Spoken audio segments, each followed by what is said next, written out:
Fanny Heger, bonjour. Vous êtes enseignante en lettres modernes. Oui, tout à fait. Et nous allons parler d'une expérience pédagogique très intéressante, enfin, qui nous a paru très intéressante, qui va démontrer qu'on peut faire de l'individualisation de parcours, et vous l'avez démontré avec plusieurs équipes pédagogiques dans votre établissement. Alors, le contexte du projet, de quoi s'agit-il? Alors, nous avons il y a 4 ans réuni d'abord une équipe, puis une deuxième équipe. Donc toutes les matières sont concernées, les maths, le français, l'histoire-géographie, la SVT ou même les enseignements d'exploration, avec comme objectif répondre à la question de l'hétérogénéité dans nos classes.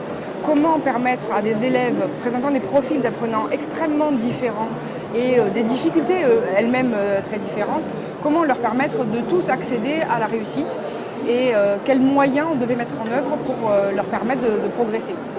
On s'est donc tourné vers les technologies, les nouvelles technologies, les technologies numériques, pour chercher des moyens de recueillir des données sur qu'est-ce qui leur posait problème dans leur parcours d'apprentissage, afin de pouvoir y répondre en amont des évaluations attendues par l'institution.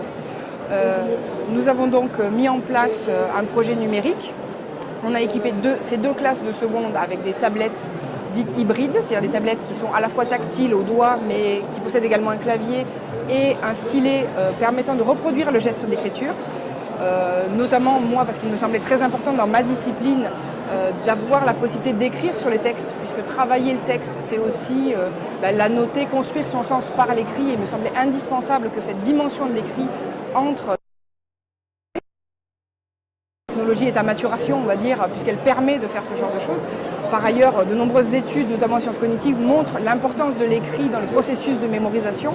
Et donc il était important que la prise de notes puisse se faire au clavier pour les élèves qui en ont besoin, les dyslexiques par exemple, certains dyspraxiques, mais aussi à l'écrit grâce au stylet comme sur le papier grâce à ces nouvelles technologies. Et donc voilà, on a mis en place cet équipement, enfin cette dotation nous a été donnée par la région Bourgogne. Et nos élèves sont tous équipés de ces tablettes. Alors les tablettes, leur objectif, c'est pas simplement de faire joli dans la classe, c'est de mettre à disposition des élèves un classeur dématérialisé, entièrement numérique. On voulait avoir un logiciel qui permette de reproduire un petit peu le contexte habituel en éducation, c'est-à-dire le classeur avec les onglets, les pages telles que les élèves le connaissent.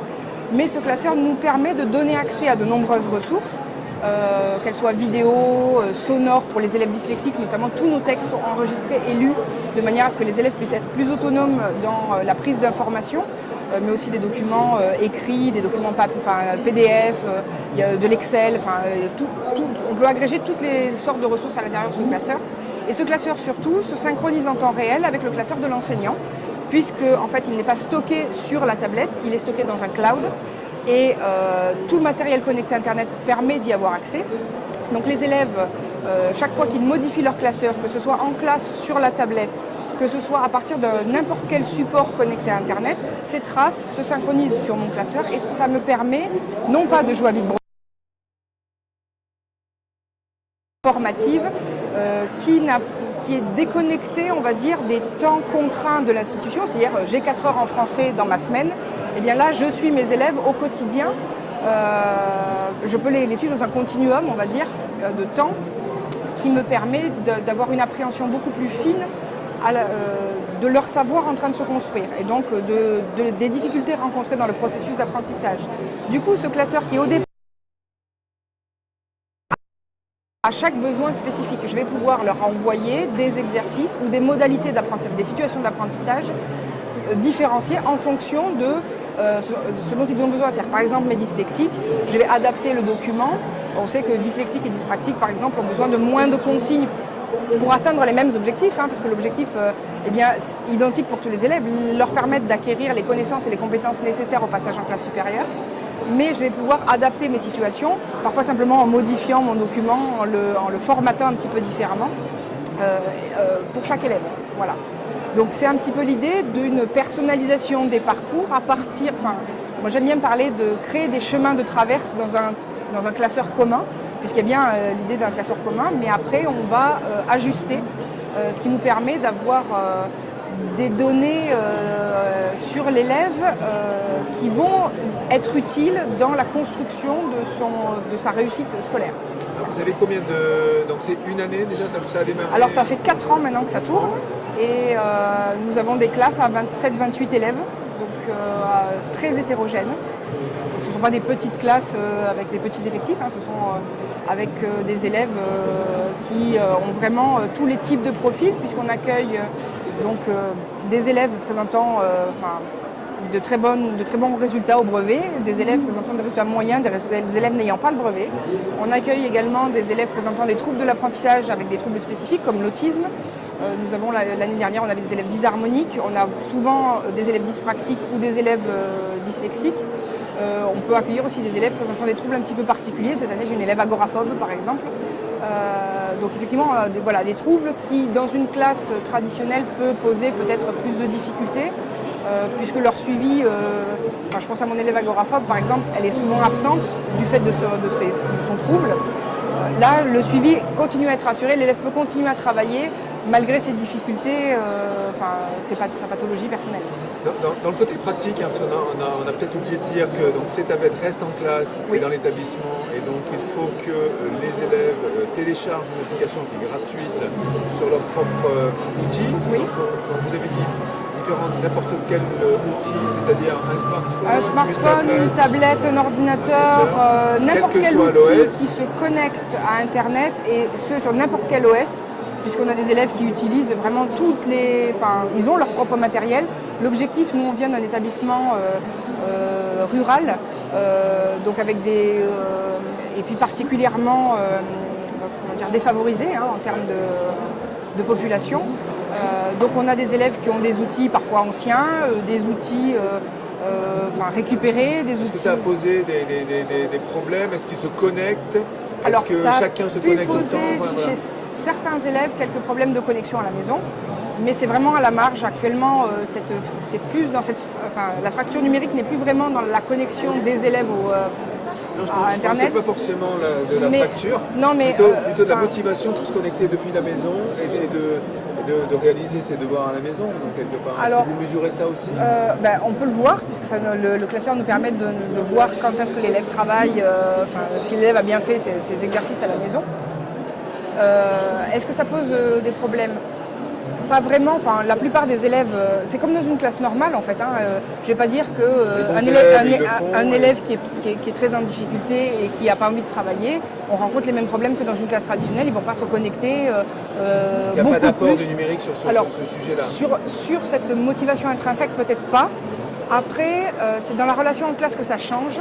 Et souvent, ce qu'on a observé, c'est des élèves qui étaient très très démotivés en début d'année, et qui, par le biais de ce suivi et de cet accompagnement régulier en classe, et de cette individualisation, c'est dans ce sens-là que j'emploie le terme d'accompagnement, revenaient vers la scolarité et vers une scolarité plus sereine, on va dire.